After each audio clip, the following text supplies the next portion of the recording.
Hello and welcome to a new series which will be running in parallel with both Starting Steps and our Ground Forces tutorial series. It's going to be ship design, ship mechanics, and everything to do with ships themselves. Aurora's biggest gameplay system and one you probably are most interested in. It is the holy grail, in my opinion, of all strategy games, and that is designing ships and having the freedom to basically do whatever you want. Make your ship in whatever image you believe in. So what we're going to do in today's video is we're going to go over some basic fundamentals like we did in the first Ground Forces video, where we're going to explain what the class design window is, what each of the things do, and give an overview of some of the core ideas you'll want to be thinking about when designing your ship, and kind of get you acquainted with the mechanics themselves. So let's begin, shall we? I've got the game set up here, and this is in one of my saves as the United Terran States. We have a ship in front of you, and this is what in the class design window. You can open this window up here, and this is how you design ships and look at your existing ship designs. First thing to understand is, before we get into explaining what everything means here, there is a difference between commercial and military vessels. Commercial vessels are vessels which have commercial engine design components, have commercial components in general. They can't carry any weapons, they can't have sensors above a certain size, they can have no armor. Actually, they can have armor, my apologies, they can have armor. And they do not care about deployment time or maintenance life. So they are essentially, think of those as your private industry, private shipping, government-controlled national shipping. They do not require the same kind of upkeep and attention as military vessels do. Military vessels are the opposite. You can do what you want with them, however, they do take maintenance. They take maintenance, they take deployment time, they require additional amenities to keep going, all this kind of stuff, so do keep that in mind. So what we're going to do is, the first thing here we're going to click is we're going to hit wide view. This opens up the UI a little bit, but so we can actually start. On the left hand side, you can see we have all of our current ship designs. These can be sorted by hull category. You can turn on hull category here, and you can see these are commercial hulls, these are military hulls, these are space stations, these are fighter hulls. And we'll be explaining what each of those mean. Kind of understand what military and commercial currently is, but we are going to come back to that in a second. Then we have civilian. We can actually turn on and see our civilian ships. These are our civilian economy, and these are ships you don't own. So you can do that. You can see the race you currently have selected. We've got obviously our player race. You don't have to worry about it too much. And you can obsolete classes and components, and you can turn those on to actually see them again if you decide to. Over here, we have all of the components or modules that we have access to that we can double click and add to the design. Keep in mind that for some things like engines, you can only add one type of engine to a design, and so that is one restriction. But other than that, you can pretty much add multiple of the same anything you want. Now, some of those things might not do any additional benefit. For example, you can have a tractor beam, but multiple tractor beams doesn't allow you to tractor multiple ships. Things like that. On the right hand side, we can see the components that have already been added to this ship. Our bridge, our armor, our commercial engines, our fuel storage, things like that.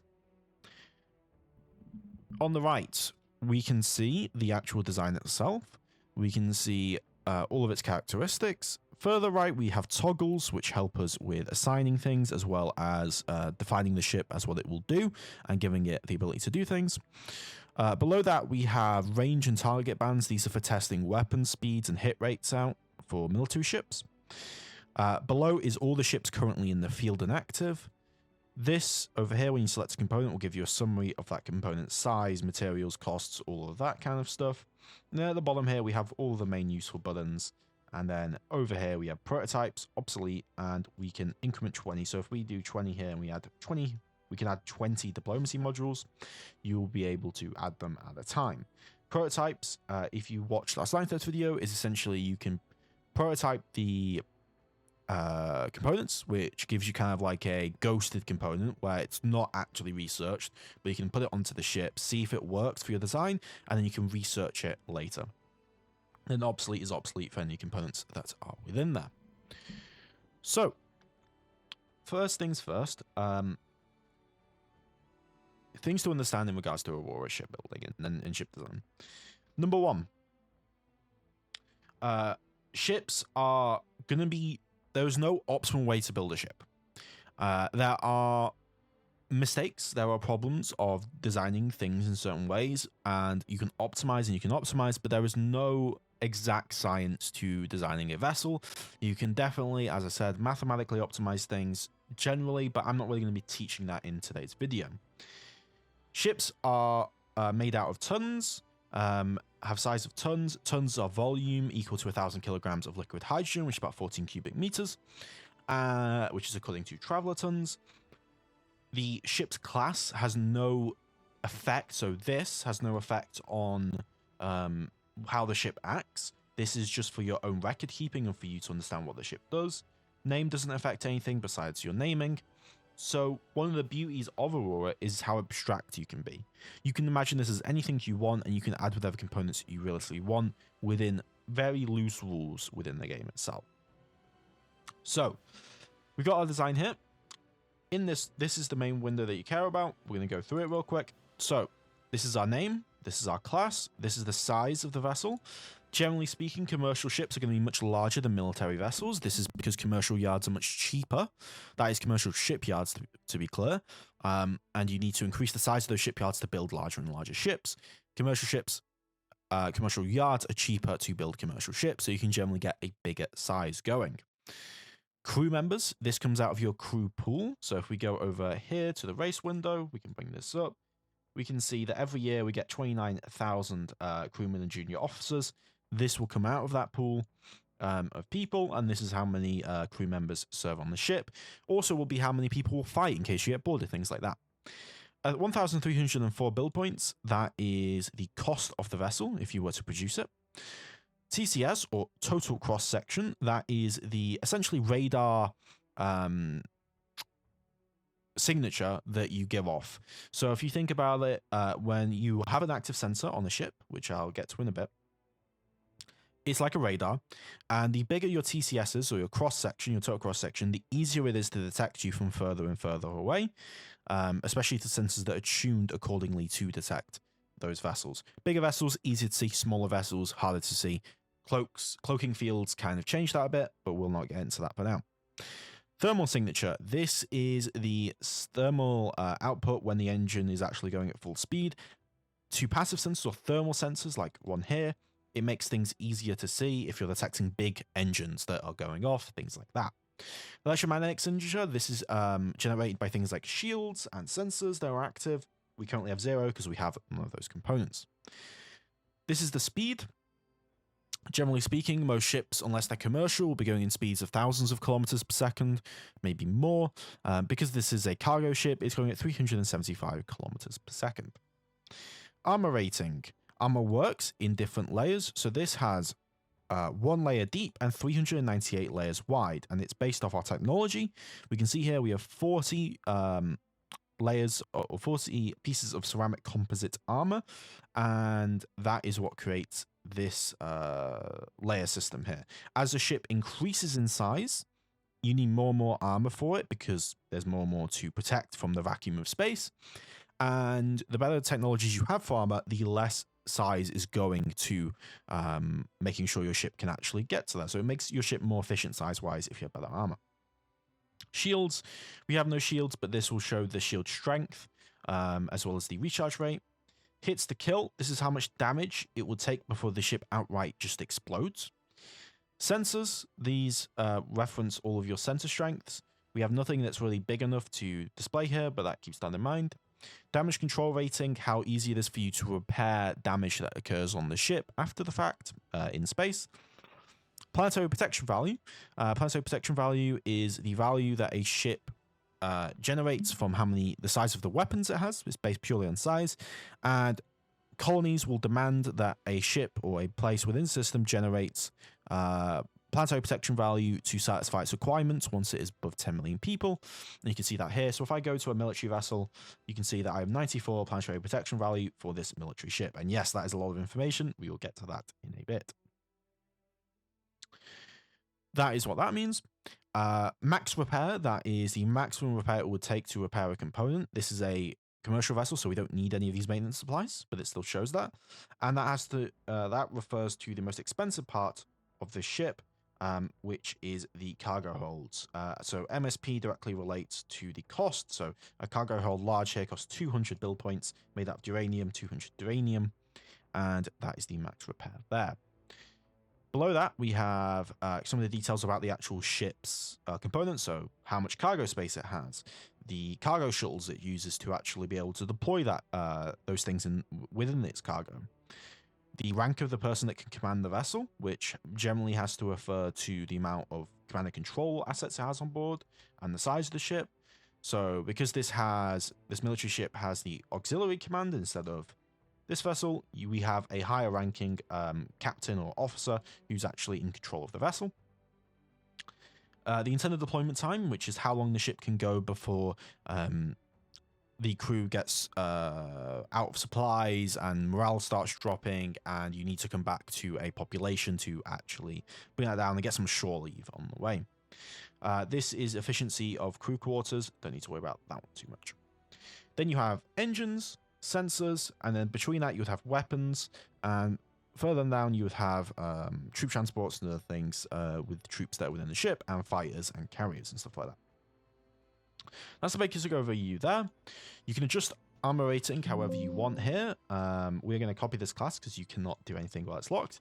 So I can put 10 layers, I can put 18 layers, I can put 118 layers, things like that. Commercial vessels, you don't need to put any armor on a ship at all, but you need an armor rating of at least 1 for any ship.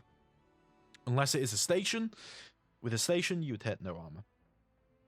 This is your deployment time. Anything in green you can modify with just clicking and then changing the numbers. This is how long it would take to build in the biggest yard that can produce it. So so a 300,000-ton yard would take 0.41 days to build, 0.41 years, sorry. So about 3 months. What am I about? It would take about 5 months, 4 to 5 months. This is load time. This is if you have cargo stuff. This would take 28 days to load because there is so much cargo capacity here. And this is the exact size of the vessel. This is in HS. HS is basically hull size, and 1 HS equals 50 tons. So 6,000 HS times 50 is 300,000 tons, effectively. That gives you a general idea of what you're looking at in regards to this. At the bottom here, we can hit new ship class. That'll create a new ship class for us to modify and add things to. We have rename class if you want to rename it. We can select name from themes here, which brings up this window. Lock design, this will automatically happen once you start building that ship within a yard. And it means you can't modify that ship any further. Copy class means you copy the class and all the components on it, and you can adjust it and it will not be locked, for example, which is what we just did here. Create template. What this does is if we go to this, this will create a template for the ship, and you can import designs into other games. I'll go over that at some point in a future video. New hull. This changes essentially the these are hulls essentially. These are class designations, and you can add new ones and essentially rename it to however you want. Again, it doesn't affect the game, but you can do it. Over here, we can rename components, so I can hit rename here and rename this component. Obsolete component, you can obsolete a component so you don't see it anymore. Design tech and view tech, very important, as well as refresh tech. So if we hit design tech, this brings up the component design window, and this is how all ships are basically made, is through the component research window. We'll get to that in a second, but we're going to continue here in the class design window. And just to be clear, guys, there is a lot to cover, and there'll be a lot of videos surrounding this subject. Do not expect to take this one all at once. There will be chapters, there'll be things you can go and check. So yeah, my apologies if I'm talking too fast, but we're trying to get through a lot here. There's a lot of information I'm trying to get down, and I am kind of doing this off the top of my head. So, let's design tech. You can view the technology on the ship, or view your technology specifically. You can update the armor, which is if you got better armor, you can update it. You can update the CDE, which is again crew quarters efficiency essentially.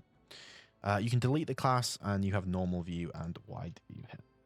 So that's basically what this entire window does. Then you have all these tabs up here. First off, there's a glossary. This will inform you really easily what each of these things mean that appears up here at the top. Very, very easy. Class templates.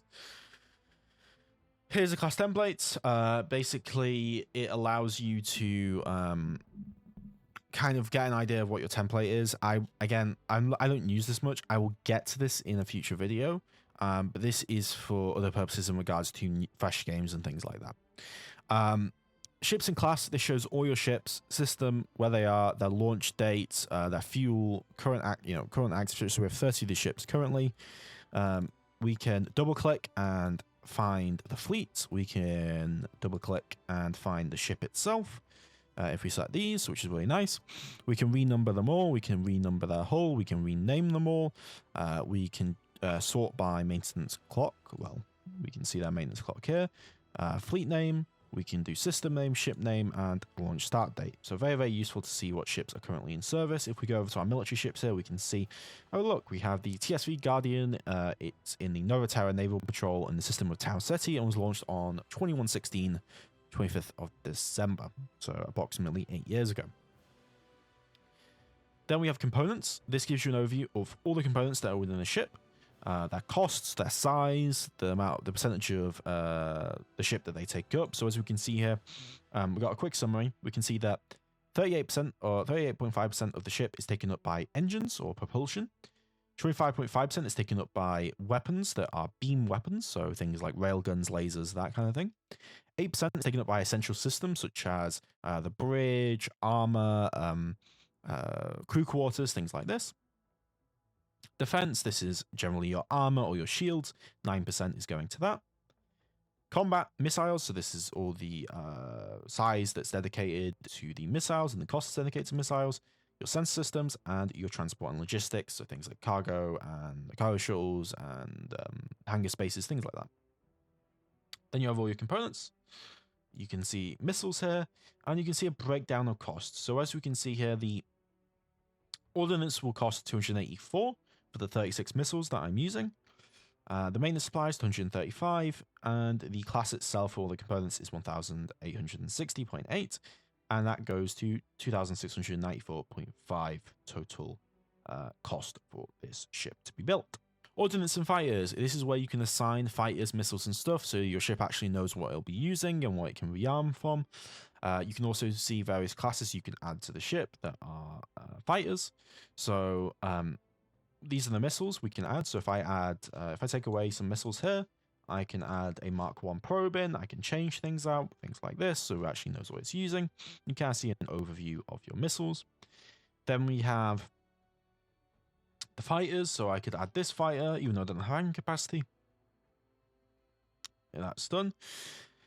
And then ground forces. So currently I have a marine detachment assigned. So if we build this and there's marine detachments on the planet, that formation on the planet, it will automatically grab them. We have a bunch of buttons here. We can have larger parasites allowed, no missile size restriction, all this kind of stuff. We can increment the amount of missiles we want to add at a time down here. We can obsolete fires, we can rename missiles, all that good stuff. Priorities and Misc. So what this does is we have these, which are very important. So this is the priority that this ship will have for other ships to maintain, refuel, and resupply it. So if you have a fleet that's trying to resupply this, a fleet that contains a ship like this, if its priority is higher than other designs, it will go first. It will essentially do that first. Minimum fuel is if you set this to above a 1 on either of these, that will be how much fuel or supplies it will have when it actually is built, or resupplies or rearms.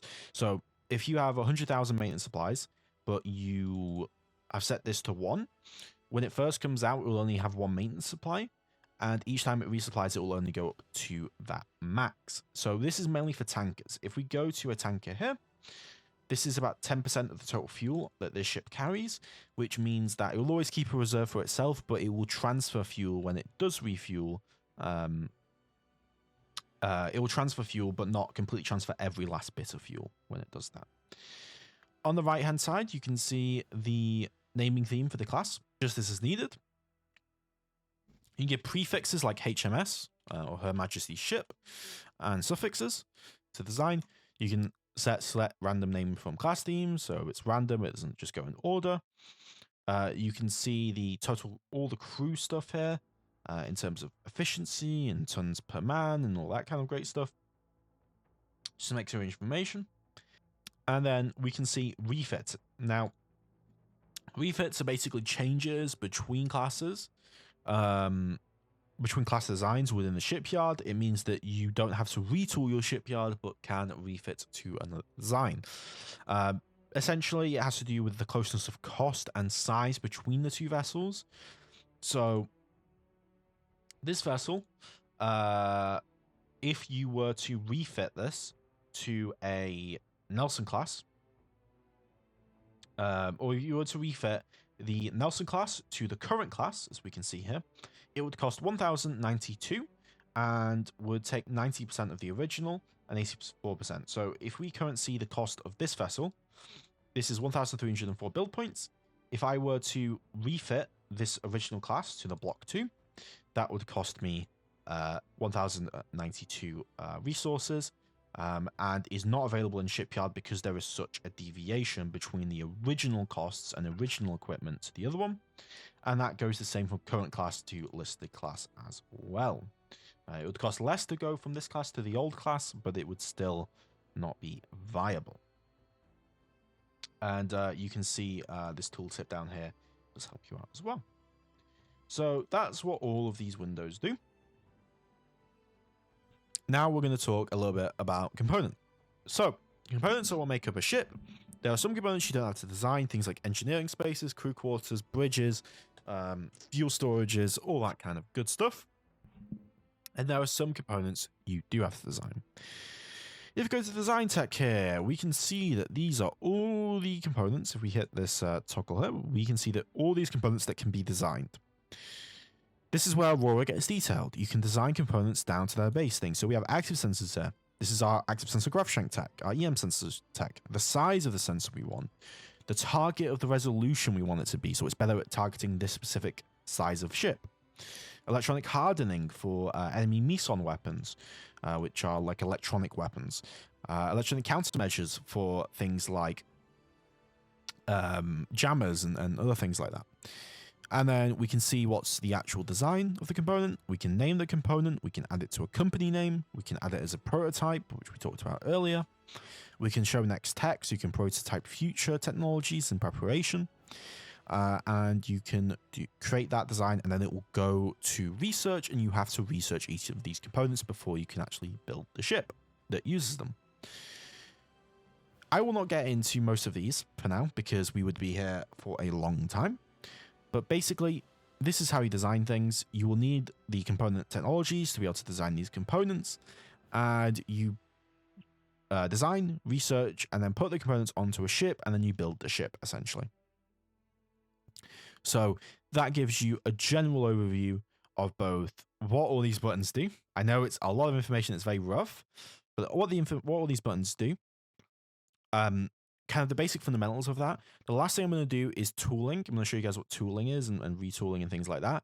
In the next video in this series, I will be taking a look at giving you guys an idea of maintenance, logistics around ships, and kind of what you want to be looking for when you design vessels, what you want to be thinking about. Because what we haven't covered in this video and we won't be covering is at the actual designing of a ship and that kind of thing. The goal of this video is to get you acquainted with the windows and ideas and concepts, not to talk about actual ship design just yet.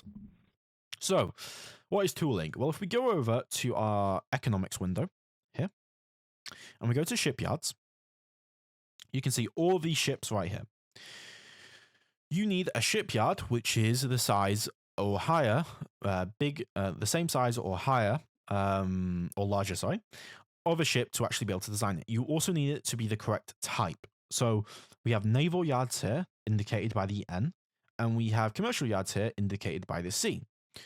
You cannot build military vessels in commercial yards. You can, however, build commercial vessels in naval yards. So keep that in mind. But you can't put military vessels into this. So I can't design and retool any of this to that. Basically, what tooling means is that that shipyard is now tooled and assigned to that class. So as we can see here, we have Kovac Naval Shipbuilding. It's 15,000 ton capacity, and it is assigned the Guardian class light patrol craft. That is essentially what tooling means. When a shipyard is first built and does not have a class assigned, or doesn't have a class assigned, you can retool the first class for free. After that, it will take cost to retool. So if we look at the retool cost here for this shipyard, it would cost 2,266 to retool to this design and would take until the December 28th, 2124, which is this year. That gives you a general idea of how to set up a shipyard. Slipways are the number of ships you can build parallel at a time. So as we can see here, we're currently building 3 of these ships at once. And the higher the capacity of the shipyard, the higher the modification rate, which is basically the increases the build rate, which is what you see here, and the modification rate of the actual shipyard. So the higher capacity, the quicker it is to build slipways, but the more expensive it is to build slipways. So keep that one in mind. Well, that is basically how you build ships. As you can see here, we can add capacities. So capacity upgrade to a certain amount and add slipways, so that increase the capacity or lower the capacity to however much you want. Well, you would never lower the capacity. You can't lower the capacity. You can set that activity, delete the activity, pause it. You can rename shipyards. You can auto rename, and you can delete the shipyard if you want. Down here is where you actually construct the vessels. You can build them like so. So if we go to the Guardian here, and I don't actually have a slipway available for this. Let me go over to here instead. I can select which fleet I want it to be built into first. Usually you have a shipyard fleet to start with. Select the class that you want to use. We're going to use the Block 2 here. And what task type? You can repair, refit, scrap, auto refit. The ship name we're giving it, the build cost, the duration. And you can also hit this button if you have components on the planet that you build. You can use that to speed up construction. You can hit create task. And you could also build parasites along with it, which are fighters. So that gives you a general overview of both the class design window, the component design window, and ship building. Very, very rough. Hopefully this gives you some ideas and kind of gets you acquainted with those windows and more comfortable with what things do. This is no by any means perfect. I recommend asking questions in the Aurora Discord. I recommend playing around with things, and I recommend checking out the starting steps tutorial where I go about and actually design ships and kind of give you an idea of the first kind of ships you want to design. In the last episode, we designed our first survey vessel. I will see you guys next time. I hope you guys have enjoyed the video, and you guys have a great one, and Merry Christmas coming up very soon.